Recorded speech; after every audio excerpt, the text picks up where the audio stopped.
1, 2, 3. Garuda Pancasila, aku yang pendukungmu, patriot proklamasi, setia berkorban untukmu. Pancasila dasar negara, rakyat adil makmur sentosa, pribadi bangsaku. Ayo maju, maju, ayo maju, maju, ayo maju, maju. Baik, setelah kita melewati beberapa rangkaian pembelajaran, sebelum kita memasuki materi, saya akan memberikan pertanyaan pemantik kepada anak-anakku sekalian. Yang pertama, apakah semua bersedia untuk mempelajari arti dari surah Al-Alaq? Kemudian yang kedua, apakah peserta didik bersemangat hari ini? Semangat. Apa arti surah Al-A'la yang pertama? Nanti kita pelajari artinya ya. Jadi selanjutnya anak-anakku sekalian, tujuan pembelajaran pada pertemuan kali ini yaitu yang pertama, memahami arti Quran surah Al-A'la dengan benar. Kemudian yang kedua, memahami arti Quran surah Al-A'la secara ayat demi ayat dengan benar. Kemudian yang keempat adalah memahami arti keseluruhan surah Al-A'la dengan benar. Jadi anak-anakku sekalian, alhamdulillah, bersyukur kita kepada Allah Subhanahu wa taala karena pada pagi hari ini kita masih diberikan nikmat kehidupan, nikmat kesehatan, dan nikmat kesempatan sehingga kita masih sempat dipertemukan lagi di hari yang berkah ini. Salawat menyertai salam kita kirimkan kepada junjungan kita Nabi besar Muhammad sallallahu alaihi wasallam, Nabi yang sudah mengantarkan kita dari alam kejahiliaan menuju alam keislaman seperti detik ini. Kemudian yang ketiga, kemarin minggu lalu kita telah mempelajari Quran surah Al-A'la, di mana kemarin itu pada pertemuan yang lalu kita sudah membaca dan menulis Quran surah Al-A'la. Saya ulangi kembali bahwasanya surah Al-A'la adalah surah ke-87 di dalam Al-Quranul Karim. Surah ini tergolong surah Makkiyah, artinya turun di kota Makkah. Jenis surah yang turun di kota Makkah itu disebut dengan Makkiyah. Sedangkan surah yang turun di kota Madinah itu disebut dengan Madaniyah. Hampir sama penyebutannya anak-anakku sekalian. Kalau dia turun di kota Makkah, berarti nama surahnya surah Makkiyah. Kalau dia turun di Madinah, berarti dia dinamakan surah Madaniyah. Dan tempat turunnya Al-Quran ini cuma dua anak-anakku sekalian. Kalau bukan di kota Makkah, berarti dia turun di kota Madinah Al-Munawwarah. Al-Quran tidak pernah turun di kota-kota lain selain daripada kota Makkah dan kota Madinah Al-Munawwarah. Dulu Nabi Muhammad SAW ketika menerima ayat yang datang langsung dari Allah Subhanahu wa taala itu dalam bentuk kalamnya Allah yang tertulis di batu-batu di tempat kurma, kemudian Nabi menghafalkan ayat itu. Makanya ketika ayat yang pertama kali turun kepada baginda Nabi itu tentang Iqra, bacalah. Artinya Nabi diajarkan kalimat pendidikan oleh Allah Subhanahu wa taala pertama kali.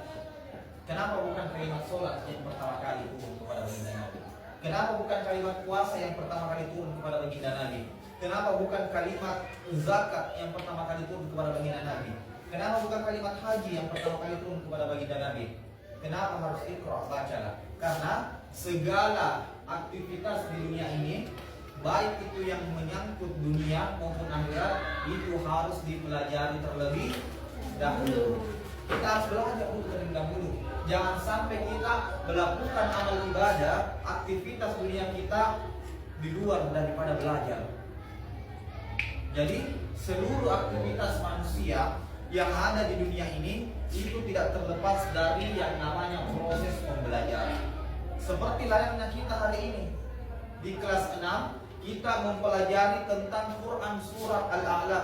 Sabbihisma rabbikal a'la alladzi khalaqa fasawwa walladzi qaddara fahada walladzi akhrajal mar'a ila akhir ayat.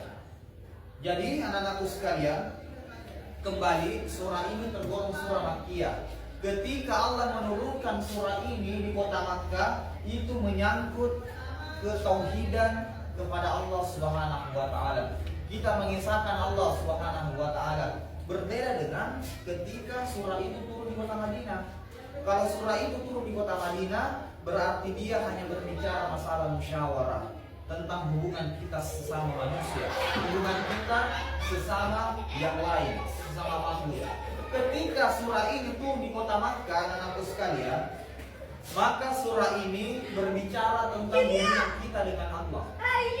Tadi bedanya dengan surah yang turun di kota Madinah, hubungan kita sesama makhluk. Tapi ketika dia turun di kota Makkah, berarti hubungan kita sesama Allah. Nah, itu perbedaan.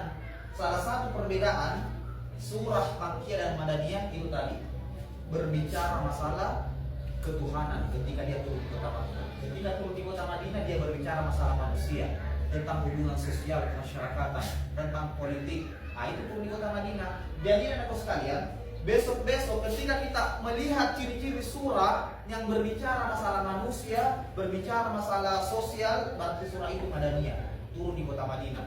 Tapi ketika surah itu mengandung unsur tauhid seperti qul huwallahu ahad, mengisahkan Allah, berarti dia turun di kota Makkah. Nah, itu perbedaannya anak sekalian. Jadi tidak susah-susah lagi kita ketika ada soal apa perbedaan surah Makkiyah dan Madaniyah. Itu saja perbedaan pembahasan. Ketika turun di kota Makkah dia membahas tentang tauhid Allah, ketika turun di kota Madinah dia membahas tentang manusia. Jadi anak sekalian, kita lanjut. Surah ini terdiri atas 19 ayat. Terdiri atas 19 ayat, yang berarti surah Al-A'la surah yang menunjukkan keagungan Allah Subhanahu wa taala yang paling tinggi sekali, yang maha tinggi sekali. Tidak ada lagi yang bisa mengalahkan zat yang maha tinggi itu. Ada tidak yang bisa mengalahkan zat yang maha tinggi? Tidak ada. Hanya zat yang maha tinggilah yang menguasai segala-galanya. Makanya ketika kita sholat biasa kita menyebutkan wala haula wala quwwata illa billah. Tidak ada daya kekuatan, tidak ada daya kekuatan selain daripada daya Allah Subhanahu wa taala. Allah yang paling tinggi dijelaskan dalam surah ini, dijelaskan dalam surah Al-A'la, sabbihisma rabbikal a'la. Sebentar, berdasarkan tujuan pembelajaran kita hari ini anakku sekalian, kita diharuskan mengartikan surah Al-A'la ayat demi ayat, mengartikan surah Al-A'la keseluruhan. Jadi sebentar Bapak Guru mengartikan surah Al-A'la, kemudian siswa mendengarkan dan menulis arti surah Al-A'la tersebut. Jadi kita lanjut kembali ke pembahasan. Bahwasanya surah Al-A'la itu surah ke-87 di dalam Al-Quran. Saya ingin bertanya dulu kepada anak-anakku sekalian, ada berapa surah di dalam Al-Quran? 114 surah. 114 surah. Ada berapa juz dalam Al-Quran? Al-Quran turun di gua apa? Gua Hira. Dibawa oleh malaikat Jibril melalui perantaraan malaikat Jibril. Dan ingat, setiap kali Al-Quran turun kepada baginda Nabi itu disertai dengan asbabun nuzul. Tapi tidak semua. Ada sebagian ayat yang disertai dengan asbabun nuzul. Asbabun nuzul itu adalah sebab turunnya Al-Quran. Kalau hadis asbabul wurud. Kalau Al-Quran itu disebut dengan asbabun nuzul, sebab mengapa ayat itu turun kepada baginda Nabi. Seperti halnya qul huwallahu ahad. Ketika Nabi berhadapan dengan kafir jahiliyah, ya Rasulullah, siapa nama Tuhanmu? Orang kafir bertanya kepada baginda Nabi, siapa nama Tuhanmu? Kata baginda Nabi, wallahu a'lam. Saya tidak mengetahui, cuma Allah yang mengetahui. Namanya sendiri, zatnya sendiri.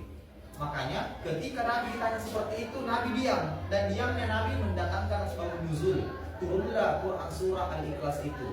Di ayat pertamanya, Qul huwallahu ahad. Katakan kepada mereka ya Muhammad, berikan jawaban kepada mereka ya Muhammad, lahu ahad. Dialah Allah. Dialah Allah. Jadi itu Allah, bukan manusia yang berikan nama. Nah, itu Allah, bukan manusia yang kasih nama.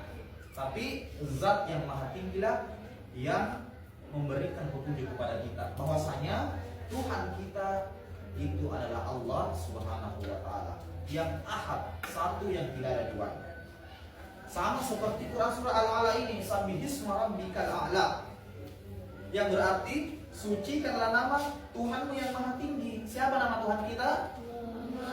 Allah Subhanahu wa taala. Ingat sekali lagi, Allah itu bukan sifat penamaan manusia. Nah, bukan manusia yang berikan nama, tapi zat yang maha tinggi yang memberikan petunjuk kepada kita. Sabbihisma rabbikal a'la. Sucikanlah nama Tuhanmu yang maha tinggi. Maha tinggi.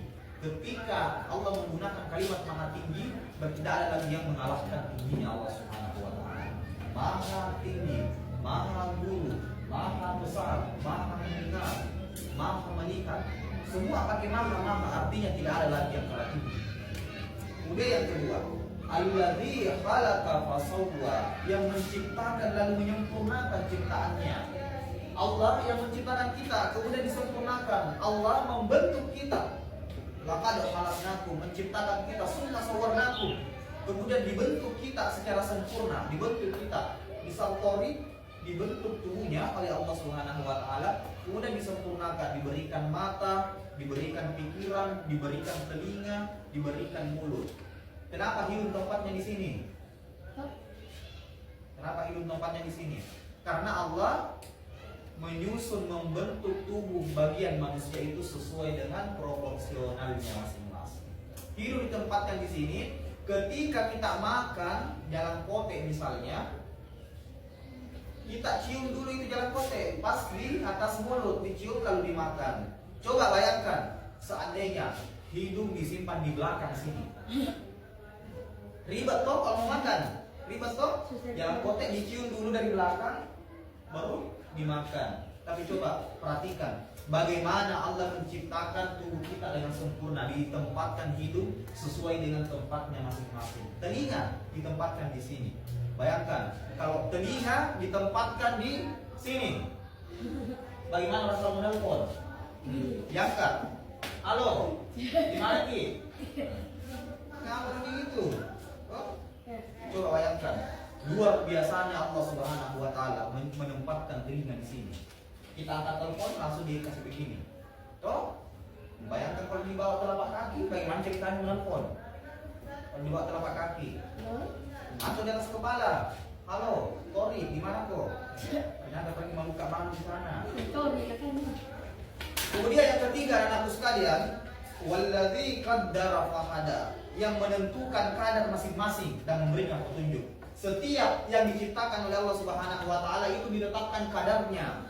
Kadar itu adalah setiap keputusan Allah terhadap apa yang diciptakan. Misal, Asril diciptakan oleh Allah. Ditiupkan roh ke dalam jasadnya, kemudian hiduplah Asril di dunia ini melalui rahim ibunya. Kemudian Asril ditetapkan kadarnya. Nanti jodohnya Asril misal kelas 5A. Di situ terdapat jodohnya Asril. Jadi Asril berusaha untuk mencari jodohnya. Atau kata dia, jodohnya nanti Musdalifah misalnya. Ditetapkan kadarnya masing-masing. Cuma kadarnya Allah Subhanahu wa taala terutama pada poin jodoh ini itu termasuk kadar yang masih bisa dirubah dengan usaha manusia.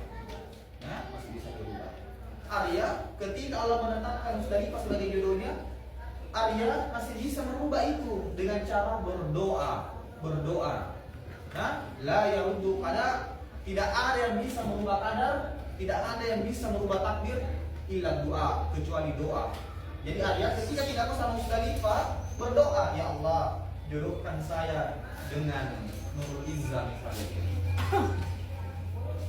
Iya, bisa berdoa. Tapi bagaimana kalau menurut Islam berdoa minta yang lain? Nah, biarlah doanya bertarung di langit. Siapa yang menang, dialah pemenangnya. Makanya perbanyak doa.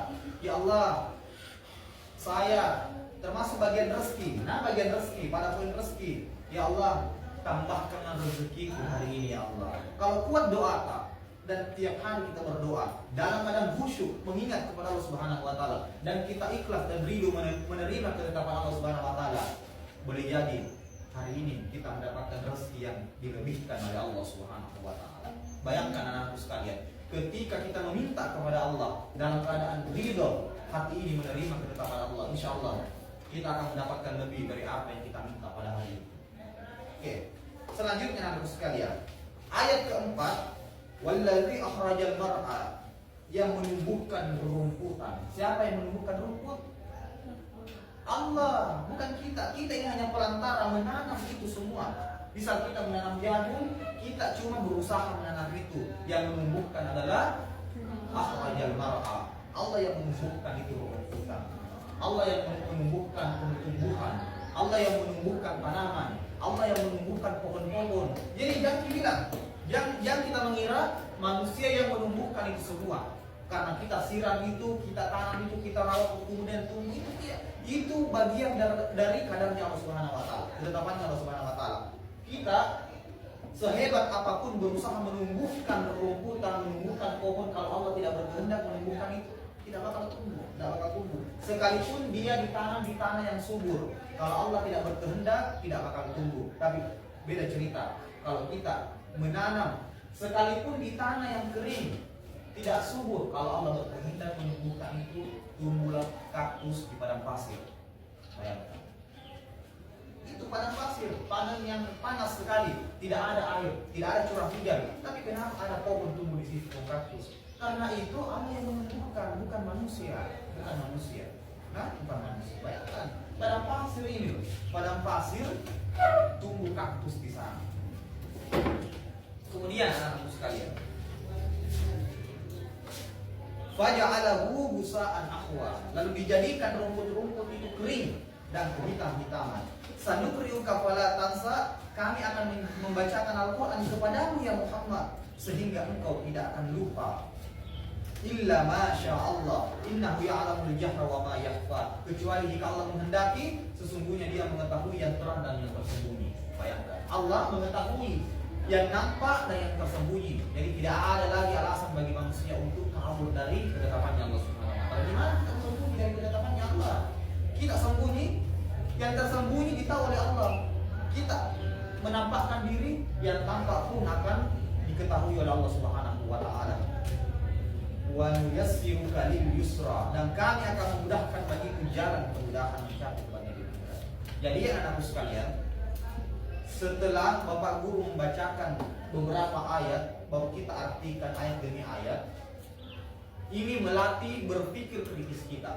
Karena model pembelajaran kali ini itu adalah DBL, diferensiasi basic learning. Artinya kita memicu kebutuhan siswa, minat belajar siswa untuk selalu berpikir kritis. Apa kebutuhan siswa terkait materi ini? Apa kebutuhan kita terkait materi ini? Materi ini terkait dengan surah Al-Alaq, Allah yang paling tinggi. Apa yang kita membutuhkan Allah?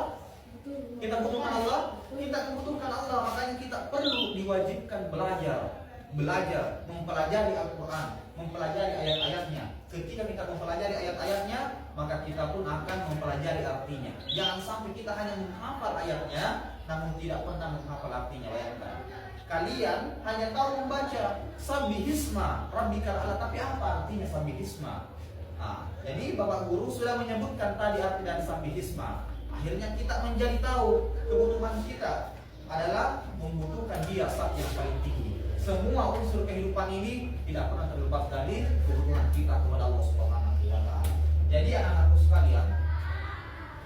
sekalian, sebenarnya hari ini kita belajar menggunakan proyektor LCD. Tapi karena LCD kita qadarullah rusak, akhirnya kita menggunakan laptop dan menggunakan media Al-Quran untuk mempelajari Quran surah Al-Alaq ini.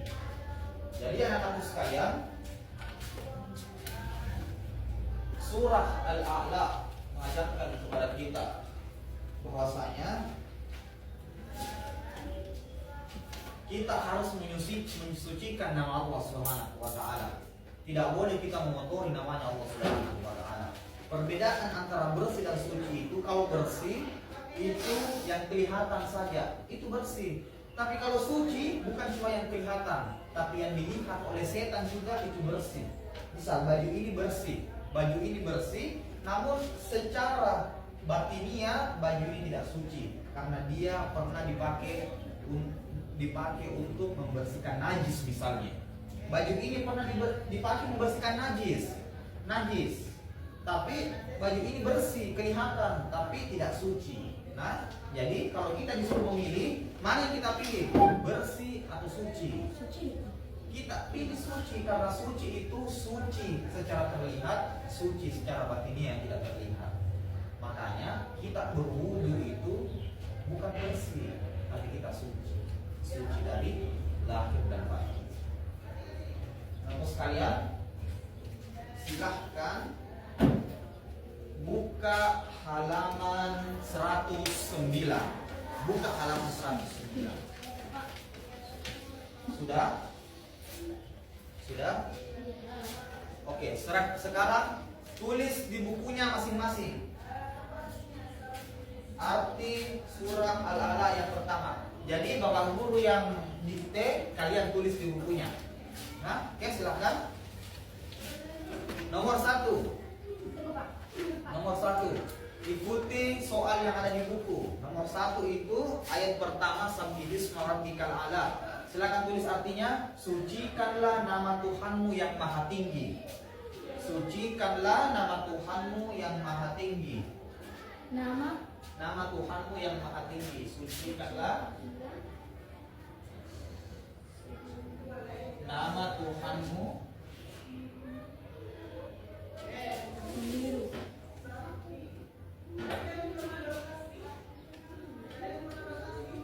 yang maha tinggi.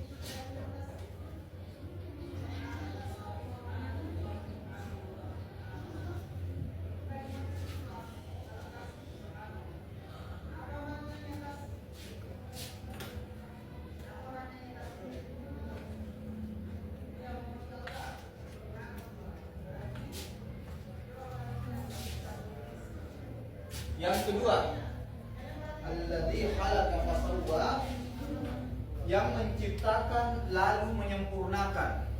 Yang menciptakan lalu menyempurnakan. Yang menciptakan lalu menyempurnakan. Menyempurnakan. Yang ketiga,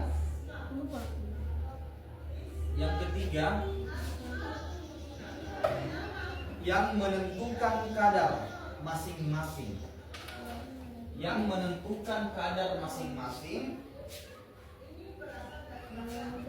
Yang menentukan kadar masing-masing. Yang keempat,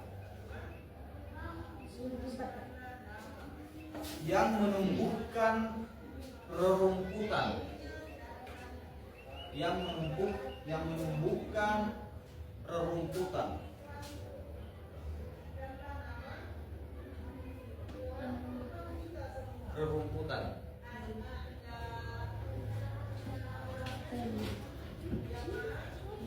Yang kelima, lalu dijadikan rumput itu kering. Lalu dijadikan rumput itu kering.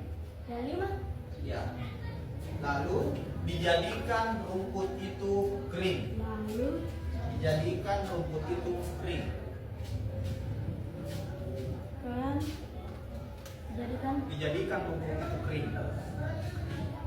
Oke, ada berapa ayat di situ yang sudah diartikan?